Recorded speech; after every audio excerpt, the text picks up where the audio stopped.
দর্শক, বাজারে ইলিশের সরবরাহ কেমন এ বিষয়ে জানতে চলে যাব চাঁদপুরে। সেখানে রয়েছেন আমাদের সহকর্মী আল ইমরান শোভন। শোভন, ইলিশের জেলা হিসেবে খ্যাত চাঁদপুরে এখন ইলিশের বেশ আকাল চলছে। বলতে গেলে ইলিশের যে দাম চলছে তা এখন সাধারণ মানুষের ক্রয় ক্ষমতার বাইরে। মূলত ইলিশ সরবরাহ কম থাকার কারণে দামের এই বেশ ঊর্ধ্বমুখী।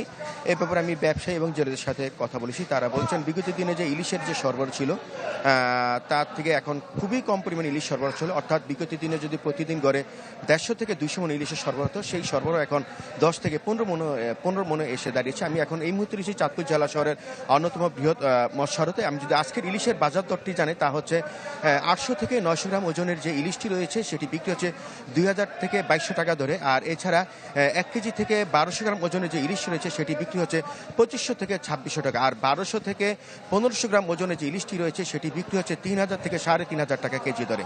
তো এই বিষয়ে জেলা মৎস্য বিভাগ জানিয়েছে কিছুদিন পরেই নদীতে ইলিশের সরবরাহ বৃদ্ধি পাওয়ার একটি সম্ভাবনা রয়েছে।